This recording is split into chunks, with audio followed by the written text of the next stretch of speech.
special guest joining us, Kirk McLean. Great to have you back on the show. It's always my pleasure. Very fitting to have you back on, a part of the legacy that was the '94 era with the Vancouver Canucks, and obviously Pat Quinn, former coach, GM, being honored in a major way tonight. Trevor Linden on the show talked about him just being the one word that stood out: teacher. What made him such a good teacher for the game of hockey? Well, obviously his intelligence for the game.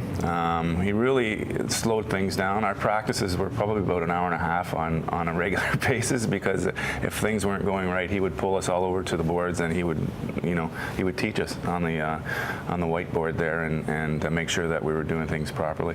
You know, when you look back to the '94 era, I'm sure there are many moments, not only with the players. You talk about teaching you about the game of hockey, but what did he teach you about life? Because that seems like the impression that was left with a lot of the players. Yeah, I mean, I was 20 years old when I got here, and really didn't know anything about the National Hockey League. I had a brief stint with New Jersey, a few games here, played my first pro season mostly in Portland, Maine, and of course I'd never been out west, so I didn't know what to expect. And he certainly was a big backer. I know Trevor, when he speaks about Patty, the first thing he brings up, he wanted everybody out in the community right away, and he was a big believer in that. And I think that's probably one of the big reasons why the '94 team seems to have this certain relationship with the fans. Yeah, and when it comes to relationship, many of the fans of the Vancouver Canucks remember that iconic photo after Game 6, you and Trevor embracing after the battle, being in the thick of things with the Stanley Cup final.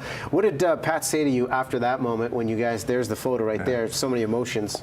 Well, not too much. He was pretty excited himself, and I think we still had one more game to go after that, and he knew that, but he just let us have our own time in the locker room, and off we went to New York.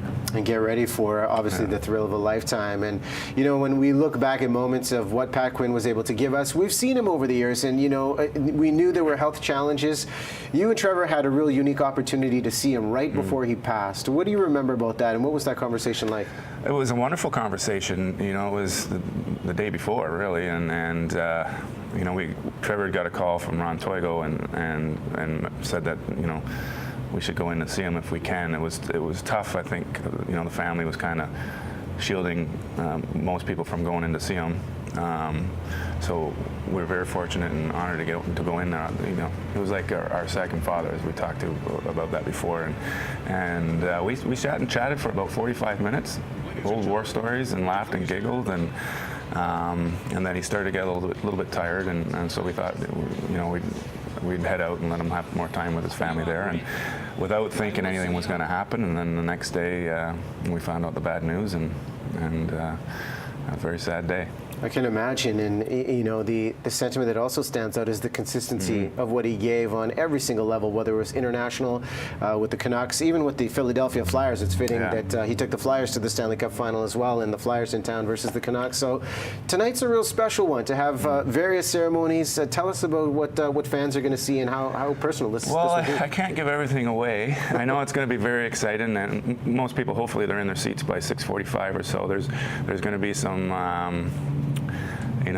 surprise appearances. I can maybe give that away a little bit, but it's just going to be a great celebration of his life.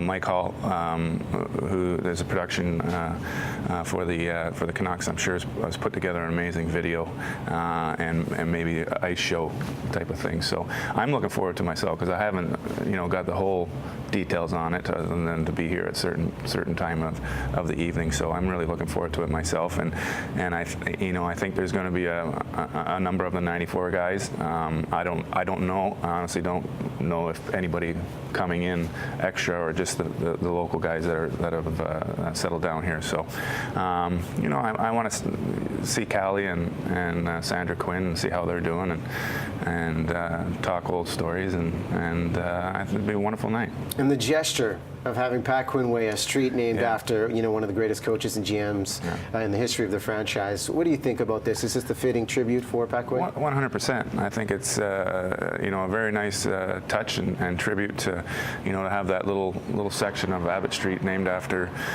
Pat. People talked about maybe statues or what have you, but this way the statue will get pooped on.